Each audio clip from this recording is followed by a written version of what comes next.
स्वागत। आज हम सीधे उतर रहे हैं ज्ञान के एक प्राचीन भारतीय स्रोत में, अमरकोश में। इसे पंडित अमर सिंह ने रचा था जी। और हम खास तौर पर इसके धीवर खंड को देखेंगे, जो बुद्धि, मन, इंद्रियों, इन सब से जुड़ा है। हमारा मकसद क्या है भाई? ये समझना कि प्राचीन भारत में मन, चेतना, तर्क, हमारी इंद्रियां, यहां तक कि रंगों जैसी चीजों को कैसे देखा जाता था, कैसे समझा जाता था। स्रोत में तो संस्कृत शब्दों का खजाना है। हम कोशिश करेंगे कि सिर्फ लिस्ट ना देखें, बल्कि उनके पीछे की सोच को समझें। बिल्कुल। अमरकोश सिर्फ एक डिक्शनरी नहीं है, मतलब ये उस समय की सोच, उनकी दुनिया को देखने का नजरिया दिखाता है। हाँ। और धी वर्ग तो खासकर दिमागी दुनिया में झांकने का एक बढ़िया जरिया है। ये दिखाता है कि भाषा कैसे विचारों को पकड़ती है, उन्हें आकार देती है। तो चलिए शुरू करते हैं बुद्धि से। स्रोत में इसके लिए कितने सारे शब्द हैं? मनीषा, धीषणा, धी, प्रज्ञा, शेमुषी, मतीहा और भी। हाँ, लिस्ट तो लंबी है। सिर्फ इंटेलिजेंस या समझ के लिए इतने शब्द क्यों भाई? क्या ये बस पर्यायवाची हैं?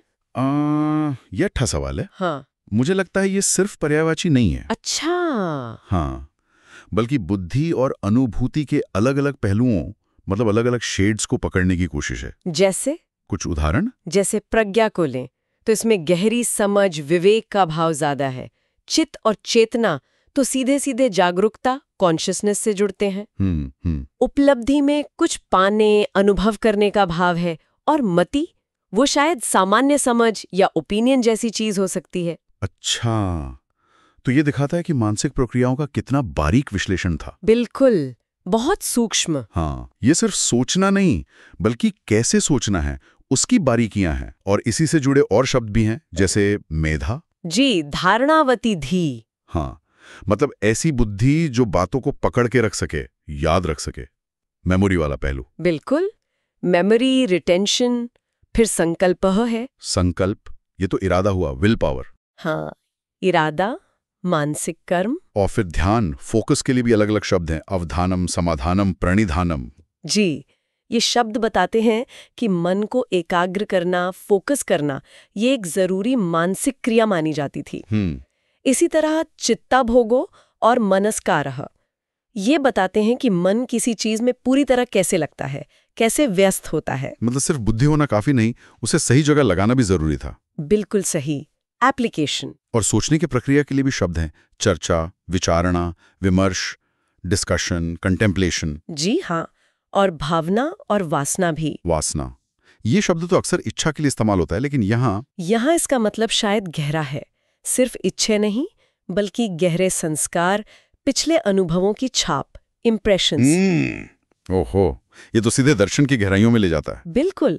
वासना जैसे शब्द का ध्रुवर्ग में होना दिखाता है कि ये शब्दावली सिर्फ रोजमर्रा की भाषा नहीं थी, बल्कि दार्शनिक विचारों से भी जुड़ी थी। हाँ, जैसे कर्म और पुनर्जन्म वाले सिद्धांत।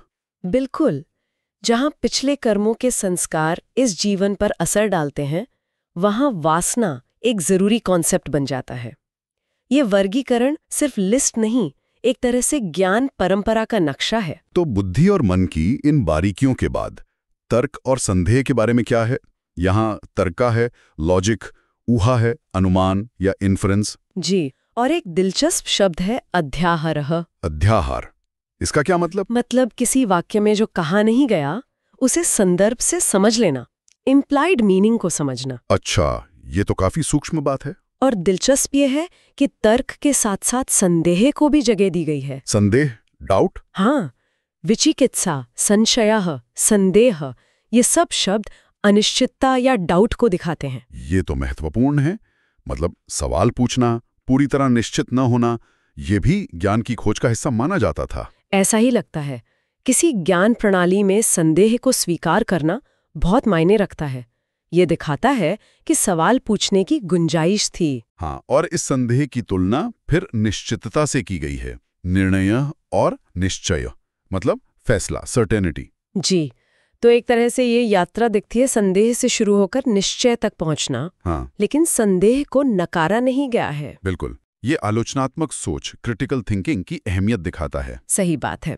जब आप संदेह को जगह देते हैं, तो आप ज्यादा गहरे सवाल पूछते हैं। अच्छा, तो सही समझ के साथ साथ गलत समझ के लिए भी शब्द होंगे। हाँ बिल्कुल। स्रोत में भ्रांति, मिथ्यामति, भ्रम जैसे शब्द हैं।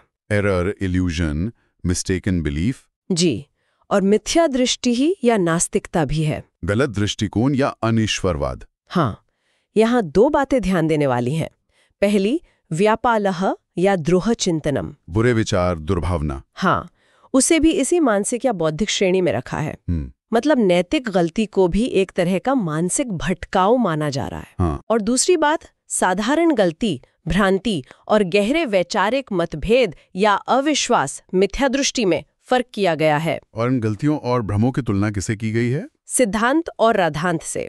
यानी स्थापित या सिद्ध किए हुए सिद्धांत, प्रूवन प्रिंसिपल्स। जी, तो एक तरफ कच्ची या गलत समझ है, दूसरी तरफ पक्के सिद्धांत। ये एक स्पेक्ट्रम जैसा दिखाता है। अब एक और दिलचस्प समूह पर आते हैं, सहमति, वादा, समझौता। इनके लिए भी कई शब्द हैं। हाँ, है तो कई। संवेद, आगूह, प्रतिज्ञानम, नियमः, अंगीकारः, अभ्युपगमः, प्रतिश्रवः। बाप रे, एक ही बात कहने के इतने तरीके क्यों? इनमें भी ना सूक्ष्म अंतर हैं। ये सामाजिक व्यवहार को समझने में मदद करते हैं। अच्छा, जैसे प्रतिज्ञानम। ये अक्सर एक फॉर्मल वचन या शपथ जैसा लगता है। अंगीकारः या अभ्युपगमः, किसी बात को स्वीकार करना, मान लेना, शायद थोड़ा कम फॉर्मल। ओके। संविद अक्सर आपसी समझौते, म्यूचुअल अंडरस्टैंडिंग के लिए आता है। ये दिखाता है कि समाज में वचनबद्धता, आपसी सहमति कितनी जरूरी थी और उसके अलग अलग रूप पहचाने जाते थे। वाकई दिलचस्प है कि सामाजिक समझौतों के लिए भी इतनी शब्दावली। अब ज्ञान के क्षेत्र में एक बहुत जरूरी विभाजन पर आते हैं। स्रोत कहता है, मोक्षे धीर ज्ञानम अन्यत्र विज्ञानम शिल्पशास्त्रोयो।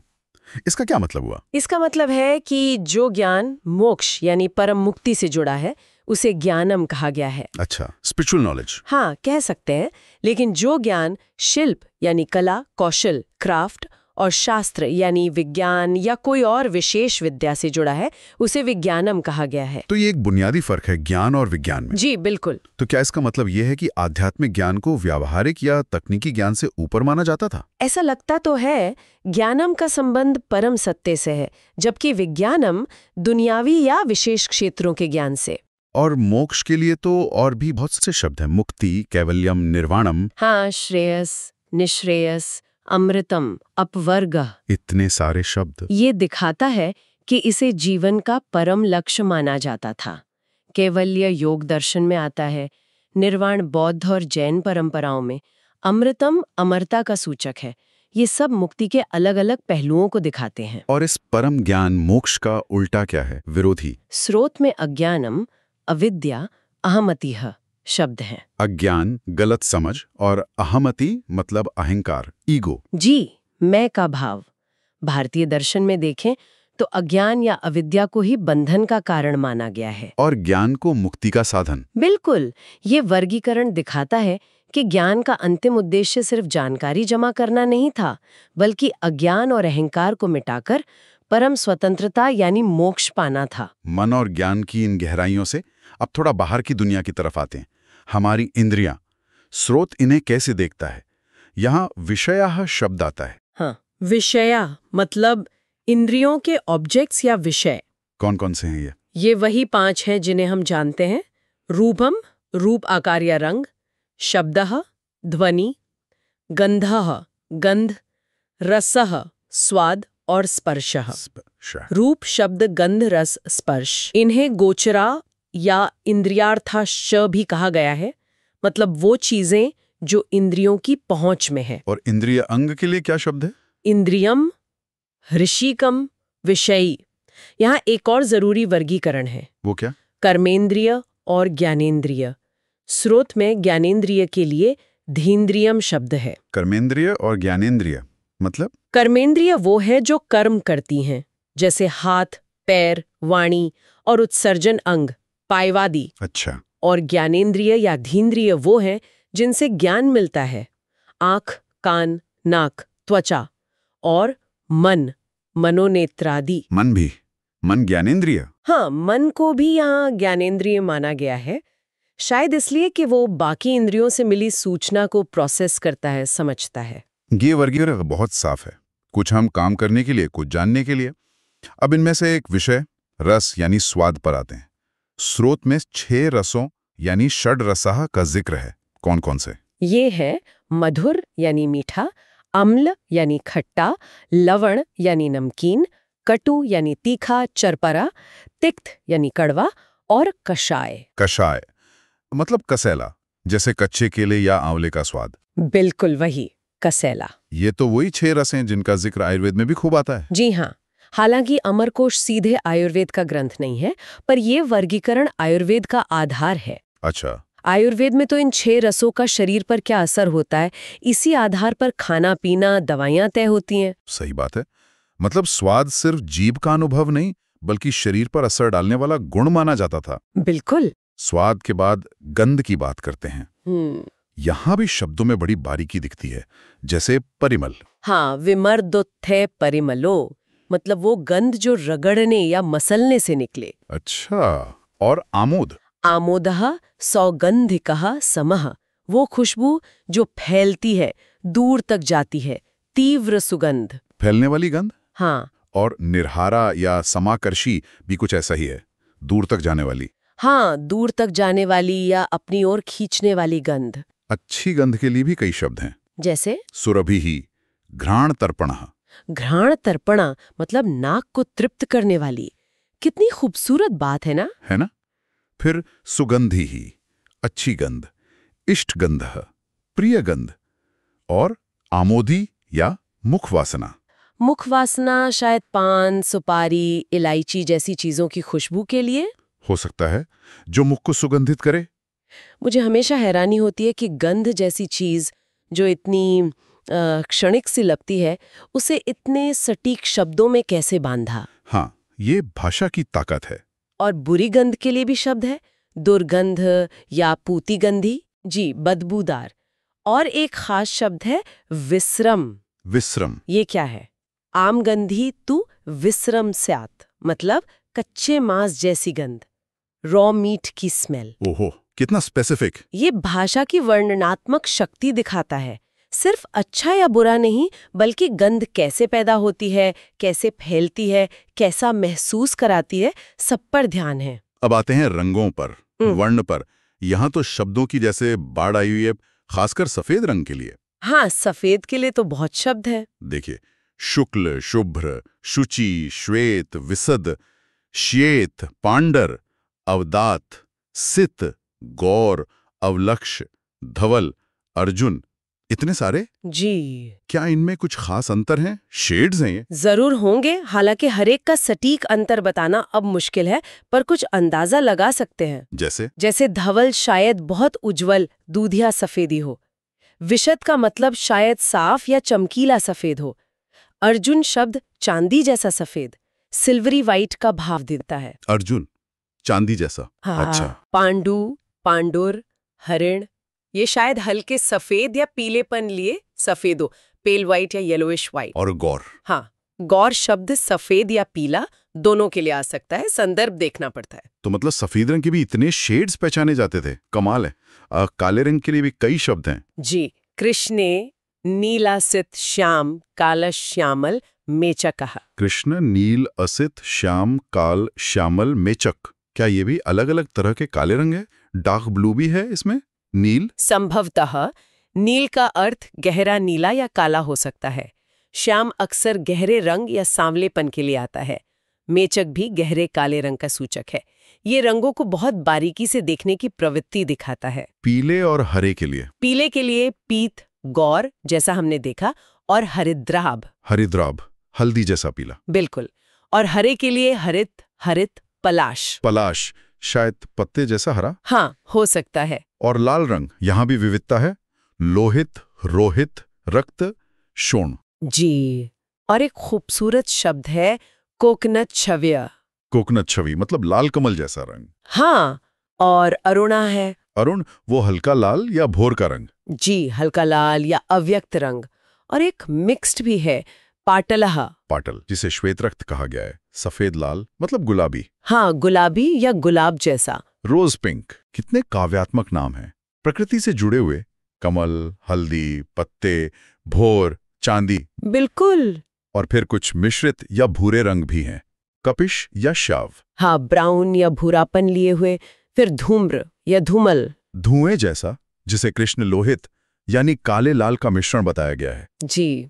फिर कपिल, पिंग, पिशंग, कद्रू, पिंगल, ये सब भूरे, सुनहरे भूरे, पीलेपन लिए भूरे, यानी tawny, reddish brown, yellowish brown के शेड्स लगते हैं। और आखिर में बहुरंगा या चितकबरा, उसके लिए भी शब्द हैं। हाँ, चित्रम, किरमीर, कलमाश, शबल, ऐताश्च, करबुरे।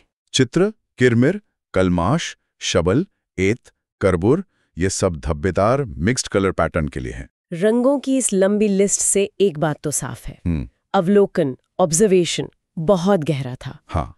और एक व्याकरण का नियम भी यहाँ बताया गया है जो दिलचस्प है। क्या?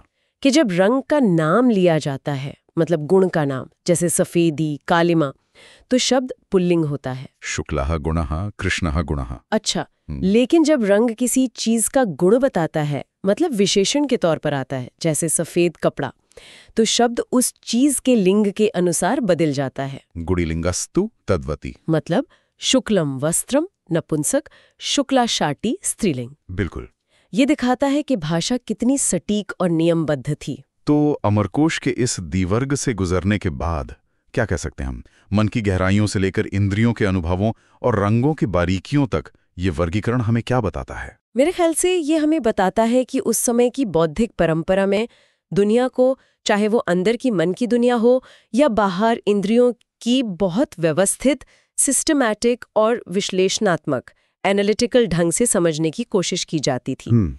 हर अनुभव, हर विचार के सूक्ष्म भेद को पकड़ने और उसे एक नाम देने का प्रयास था। ये सिर्फ शब्दों की लिस्ट नहीं है, ये ज्ञान को संगठित करने का, उसे स्ट्रक्चर करने का एक ढांचा है। ये वाकई ज्ञान को सहेजने और समझने का एक अनोखा तरीका था। अब यहाँ एक विचार मन में आता है जो सीधे स्रोत से ही जुड़ा है। जी। हमने देखा कि निश्चितता, निश्चय के साथ साथ संदेह, संशय, विचिकित्सा के लिए भी बराबर स्थान और शब्द है। हाँ, ये बात ध्यान देने वाली है। तो मेरा सवाल ये है कि किसी संस्कृति में ज्ञान की खोज में संदेह को इतनी अहमियत देना, ये उसके ज्ञान और जांच के प्रति नजरिए को कैसे प्रभावित कर सकता है, खासकर उन संस्कृतियों की तुलना में जो शायद निश्चितता या अंतिम उत्तर पर ज्यादा जोर देती हों। ये सोचने वाली बात है, नहीं? देखो, ये एक बहुत गहरा सवाल है सोचने के लिए। संदेह की भूमिका क्या हो सकती है ज्ञान की प्रगति में? तो इस गहरे गोते में हमारे साथ रहने के लिए धन्यवाद।